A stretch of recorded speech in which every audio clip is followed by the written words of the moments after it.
Hi students, hello everyone and welcome all.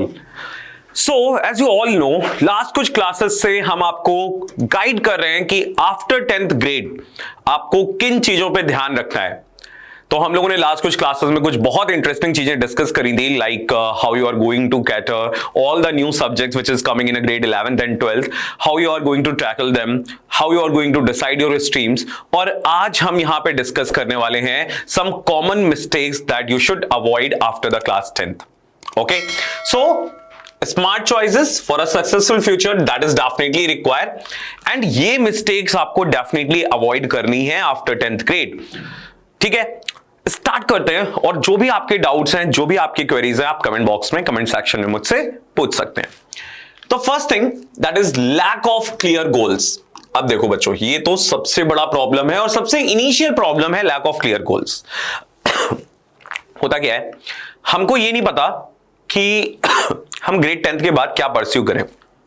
Correct. अब होता क्या है, कुछ लोग आएंगे, आपको लगेगा नहीं मेरे फ्रेंड्स ये कर रहे हैं, हमें ये कर लेना चाहिए, या कुछ फ्रेंड्स ये कर रहे हैं, ये कर लेना चाहिए। So it's not your interest, आप किसी और के इंटरेस्ट पे डिसाइड कर रहे हो and that you should not do. अगर आप पुरानी कुछ क्लासेस में जाके बताएंगे, मैंने आपको क्लियर बोला था कि आपको डिसाइड करना है what stream you are going to select. मैंने आपको पॉइंट्स बता दिए थे कि किन पॉइंट के बेसिस पे आप अपना स्ट्रीम, अपनी चीजें सिलेक्ट कर सकते हैं। इसके लिए आपको सारे कोर्सेज के बारे में, उसमें फ्यूचर में क्या ऑप्शंस अवेलेबल हैं, आगे जाके आप क्या क्या चीजें कर सकते हैं, क्या क्या फील्ड आपके लिए ओपन होती हैं, ये ध्यान रखना इंपॉर्टेंट होता है। Following others without the personal interest, that's a very wrong thing that you should avoid. तो पहली चीज ये आपको अवॉइड करनी, not knowing what to pursue after class 10th। जिन भी बच्चों ने हमारी पुरानी क्लासेस देखी, उनको बहुत ही क्लियर आइडिया, क्लियर गाइडेंस मिल चुकी है कि उन्हें क्या करना है। ठीक है। Third thing, no long term vision और प्लानिंग। अब मैंने आपको बताया आप कैसे डिसाइड करोगे आपको क्या करना है, that is a big question, है ना। बहुत बच्चों के क्वेश्चन ग्रेड 10th, सर कौन सी स्ट्रीम लेंगे, क्या करेंगे, किस चीज में जाएंगे, नहीं पता। सो फर्स्ट ऑफ ऑल, जो भी एग्जाम, जो भी सब्जेक्ट्स आपके स्ट्रॉन्ग है, उसके बेसिस पे आपको सोचना है आपको क्या करना है।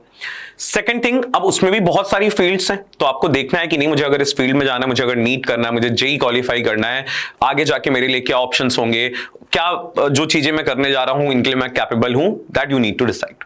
Okay, and I already said you the factors जो आपको करने। तो लॉन्ग टर्म विजन होना चाहिए कि अच्छा ठीक है, 12th के बाद मैंने नीट और जेई निकाल लिया, फिर उसके बाद आगे कौन कौन से फील्ड्स अवेलेबल है, इसमें किस फील्ड में मैं जा सकता हूं, किस में मेरा इंटरेस्ट है और किस फील्ड में मैं अच्छा कर पाऊंगा।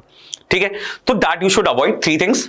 फर्स्ट, यू शुड नो कि आप क्या परस्यू करने वाले हो, अपना पर्सनल इंटरेस्ट जिसमें हो उसमें जाना। कभी भी ये मत सोचना मेरे फ्रेंड्स ये कर रहे हैं तो मैं ये कर लेता हूं या कर लेती हूं, that you should avoid. Third thing, आपका जो विजन है वो लॉन्ग टर्म विजन होना चाहिए। तो इसके लिए आपको रिसर्च करनी पड़ेगी, चीजें समझनी पड़ेंगी and we are here to help you. पुरानी क्लासेस आप जाके देखो, वहां से आपको बहुत सारे क्वेश्चंस के आंसर मिल जाएंगे।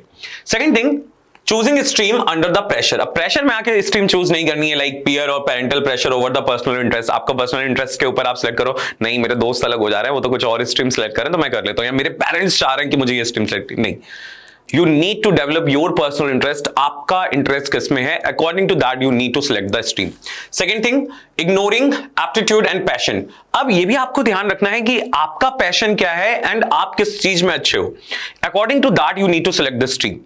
Third one, leads to the regret and under performance. अगर आप ये दो स्टेप कर रहे हो तो आगे जाके आपको ऐसा लगेगा अगर आप अच्छा परफॉर्म नहीं कर पा रहे हो, आपके लिए एक रिग्रेट वाली कंडीशन हो जाएगी और डेफिनेटली आपकी परफॉर्मेंस अंडर परफॉर्मेंस ही होने वाली है। ठीक है, तो ये चीजें अवॉइड करनी है। Ignoring basics of class 10th, weak foundation affect class 11 12। अगर अभी भी देखो आपको जो बीच का टाइम मिलता है 11 12 स्टार्ट होने से पहले और 10th के पेपर्स का रिजल्ट जब भी आना उसके बीच में पेपर हो गया, आपके पास इनफ टाइम है। अगर आपको अभी भी लगता है कहीं आपके बेसिक्स वीक हैं और आप उसको इग्नोर कर रहे हो, तो ये आपका इंपैक्ट करेगा 11 12 में। ठीक है, स्टिल जो क्लासेस हमने करी थी that is available on the YouTube, you can go and watch them. Any doubt, any query you are having, you can ask it to us, we are here to help you. Correct. So one thing which you need to remember, आपको ये ignore नहीं करना है अगर आपका foundation weak है, try to make it strong. Over confidence post exams, नहीं, over confident नहीं हो जाना एग्जाम्स के बाद, नहीं अब तो एग्जाम्स हो गए सब क्लियर है, जब 11 12 स्टार्ट होगा करेंगे, नहीं, you need to start now.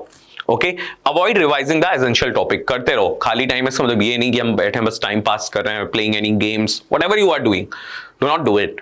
It's very important grade 11th and 12th। Now poor time management, wasting the transition period, अभी मैंने इसकी बात करी, बिल्कुल अवॉइड करना है इस ट्रांजिशन पीरियड को वेस्ट करना। बेसिक्स नहीं क्लियर है, क्लियर करो। 11th-12th में क्या आ रहा है, सिलेबस गो थ्रू करो, डिसाइड करो स्ट्रीम। देन मैंने आपको बोला था कैसे आप जो टफ टॉपिक्स हैं उनको कैसे टैकल करने वाले हो, जो आप पहले टॉपिक्स पढ़ चुके हो उनको अलग कर लो, और जो बिल्कुल न्यू टॉपिक्स हैं उनको अलग कर लो। ये सारी चीजें मैंने आपको पुराने सेशंस में बताई हुई है, correct. No structure daily routine, ये सबसे खराब बात है।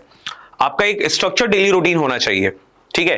Whatever you want to do, मैं ये नहीं कह रहा हूं अगर आपको ये टाइम मिला है, definitely enjoy that time period. If you want to go outside, you want to do fun with the friends, go, but it should be structured. किस चीज को कितना टाइम देना है, ठीक है।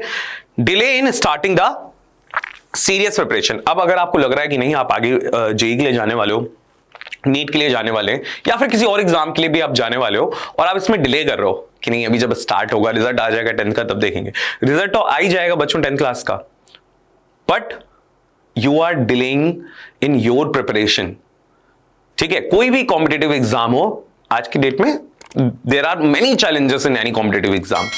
आपको उन चैलेंजेस के बारे में पता होना चाहिए, आपको उन फैक्टर्स के बारे में पता होना चाहिए, आपको प्री प्लान कर लेनी चाहिए सारी चीजें, how you are going to go for the grade 11th and 12th with the preparation of that exams, right? So it's very important. Not researching the career option, ये सबसे बड़ा पॉइंट है। Limited awareness about the available career paths, आपको awareness ही नहीं है कि career paths में क्या क्या चीजें हो सकती हैं। Second thing, not exploring the alternative fields, आपने अल्टरनेटिव फील्ड नहीं करी रिसर्च, और over reliance on the traditional choices. वही ट्रेडिशनल चॉइसेस पे अगर आप ओवर रिलाई करोगे तो आपकी ये बहुत बड़ी वीकनेस हो जाएगी, आप बहुत सारी चीजें मिस कर जाओगे, बहुत सारी नई अपॉर्चुनिटीज मिस कर जाओगे, राइट। तो आपको नए courses, like I am just giving you example, AI से रिलेटेड जो चीजें आ रही है, डेटा साइंस से रिलेटेड जो चीजें आ रही है, should know about them and you need to decide it now, right. Then accordingly आप 11th-12th में उस अकॉर्डिंग प्रिपरेशन कर पाओगे चीजों की, ठीक है। Moving further, overloading with two many activities. अब ऐसा नहीं करना है कि बहुत ज्यादा ओवरलोड कर लिया खुद को, ये भी नहीं करना है, ठीक है। मैंने जैसे बोला कि एक बैलेंस स्ट्रक्चर होना चाहिए, ठीक है। तो try to do everything at once, not possible, ये चीज भी वर्क नहीं करेगी। No focus on core academics, core academics पे तो फोकस होना ही चाहिए, मैथ, फिजिक्स, केमिस्ट्री, बायोलॉजी, इन पे तो फोकस होना ही चाहिए, ठीक है। अगर कोर एकेडमिक्स पे आप फोकस नहीं करो तो बाकी चीजें तो ऑलरेडी डिस्टर्ब होने ही वाली हैं, उसके सराउंडिंग में जो चीजें। Burn out due to the lack of balance, अगर आपका बैलेंस नहीं आपने मेंटेन किया हुआ है तो वहां पे आप बर्न आउट फील करोगे, आप थक जाओगे, आपको लगेगा नहीं कुछ किया भी नहीं और मैं थक गया, ठीक है। तो इसके लिए एक प्रॉपर रूटीन, प्रॉपर प्लान की आपको रिक्वायरमेंट पड़ेगी और ये आपको बनाना ही पड़ेगा। Neglecting mental and physical health, बच्चों देखो ये पॉइंट भी बहुत इंपॉर्टेंट है। अगर आप मेंटली फिट नहीं हो, आप फिजिकली फिट नहीं हो, तो डेफिनेटली आपकी पढ़ाई, आपकी स्टडी को ये इफेक्ट करेगा ही, ठीक है। अब मेंटल हेल्थ और फिजिकल हेल्थ में आप क्या चीजों को ध्यान रख सकते हो, over stressing about the future नहीं करना है, ठीक है। अगर आप अपने एफर्ट्स करो, definitely you should not do this over stressing about the future. आपको स्ट्रेस लेना है, आपको चीजें सोचनी है, बट नॉट ओवर थिंक नहीं करना है किसी चीज को। Ignoring the sleep, diet and exercise, that's the wrong thing. मैं हमेशा कहता हूं, what ever your hobbies, what ever game you like, go outside, play it, don't ignore these things, sleep, diet and the exercise. अगर आपकी sleep ignore कर रहे हो, आप 3-4 घंटे सो रहे हो, ठीक है, प्रॉपर स्लीप नहीं ले रहे हो, दैट अफेक्ट योर स्टडी। आपकी जो रिसाइट करने की पावर है, आपकी जो रिकॉलिंग की पावर है, दैट विल इफेक्ट, आपकी फोकस पे इफेक्ट पड़ेगा। आप होगे तो क्लास में लेकिन आप फोकस नहीं कर पाओगे, ठीक है। डाइट, डेफिनेटली अगर आपकी डाइट अच्छी है, आप फिजिकली फिट रह पाओगे, आपकी चीजें बैलेंस होंगी, आप एनर्जेटिक फील करोगे and you are able to do some good things.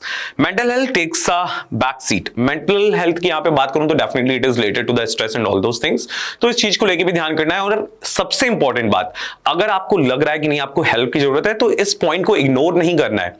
You can definitely connect with us and ask for the help, ठीक है। यहाँ पे गूगल फॉर्म है आपके लिए, मैंने प्रोवाइड किया हुआ है, चैट में भी है एंड इवन डिस्क्रिप्शन में भी आपको मिल जाएगा।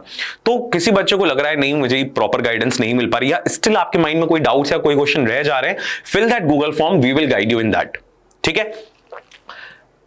Disregarding the importance of consistency, सारे बहुत कॉमन से पॉइंट है, बट सिर्फ ये होता गया कभी कभी हम भूल जाते हैं इन सारी चीजों को। We are here to help you in that, we are just giving you a recall of all these things कि इन चीजों का भी ध्यान रखना है, ठीक है। Starting with enthusiasm but not sustaining it, start तो करा बहुत एनर्जी से, बहुत ज्यादा एंथुसियाज्म से, बट आगे चल के वो चीजें उतना वर्कआउट नहीं कर रही, हम भूल जाते हैं चीजें कि हमारे प्राइमरी गोल्स क्या थे, हम लोगों ने किस एनर्जी से इसको स्टार्ट किया था, what is the reason behind that.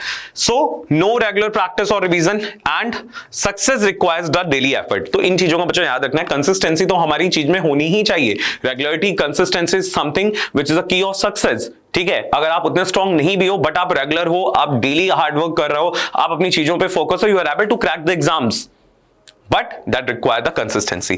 The next point which is important, avoiding help when needed. तो कभी कभी क्या लगता है हमें हेल्प की जरूरत होती है लेकिन हम लेते नहीं, किसी हम अवॉइड कर रहे, नहीं ठीक है I will manage, I will do it, नहीं सो नहीं पा रहे हैं, ठीक है कोई बात नहीं, सो लेंगे किसी दिन, वीकेंड्स पे कर लेंगे, राइट? कोई चीज नहीं समझ में आ रही है, गाइडेंस नहीं मिल रहा है, still you are avoiding that. Do not. So, not seeking guidance from the teachers or mentors, these two are something which are very important to you. जो भी आपके teachers हैं, जो भी आपके mentors हैं, ask them when you require the help. Fear of asking question, ये तो भूल जाओ, ये बिल्कुल भी गलती मत करना. कितने भी क्वेश्चन आपको पूछने हैं, whether it is academic or it is non-academic, do ask your doubt to your teachers, to your mentors, to your parents, to your seniors.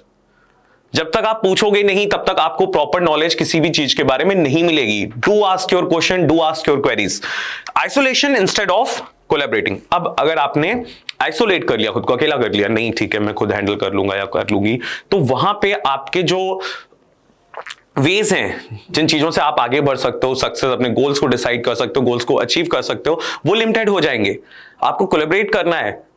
अगर आपको पता है कोई सीनियर है जो उस एग्जाम के लिए तैयारी करें, go to them, ask them कि I'm facing that particular issue.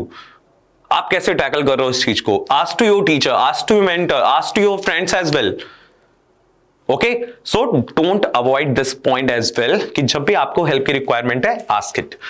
Getting distracted by the social media and trends, ये तो बहुत नॉर्मल सी चीज है किसी के लिए भी, मेरे लिए भी, आपके लिए भी, सबके लिए बहुत नॉर्मल सी चीज है कि हम लोग सोशल मीडिया से डेफिनेटली डिस्ट्रैक्ट होते हैं. और देखिए उससे बहस की जरूरत नहीं है. अब if I am opening the Instagram, I am keep rolling it, बहुत ज्यादा टाइम निकल जाता है, मुझे पता भी नहीं चलता, right? So excessive use of gadgets and social apps, ये लिमिट करना ही पड़ेगा हमें. नहीं करोगे, that will effect your study, 100% that will effect your study. Comparing with others online, ये भी बेकार सी चीज है, कंपेयर नहीं करना है खुद को बाकी लोगों से.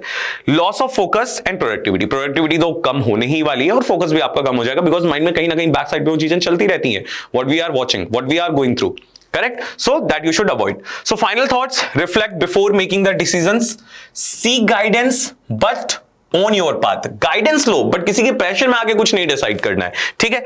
Avoiding the common mistake, smoother journey and invest in yourself wisely. ठीक है, तो ये फाइनल थॉट्स हैं जिन पे आपको याद रखना है. और अगर अभी भी आपको लग रहा है कि कोई क्वेश्चन आपके रह गए हैं, you want to reach out to me, fill that Google form and we will help you definitely.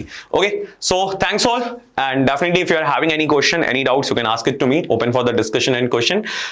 One thing which is very important, your future is created by what you do today, not tomorrow. ठीक है, बहुत छोटी सी चीज है but बहुत important है. आपका future decide होगा कि आप आज क्या कर रहे हो, आप कल क्या करोगे, इस चीज से नहीं. ठीक है, सो बेसिक आपको फोकस करना है सिर्फ आज पे. ठीक है, फ्यूचर की टेंशन नहीं इतनी लेनी, स्ट्रेस नहीं लेना. हमें पता होना चाहिए कि किस चीज के लिए हम ये कर रहे हैं, but focus on today. Thanks all. I hope आपको सारी चीजें समझ में आ गई हैं. Still, if you are having any doubt, ask your queries. You want to connect with us, fill the Google form and we'll be there to help you. Thanks all. Thank you everyone.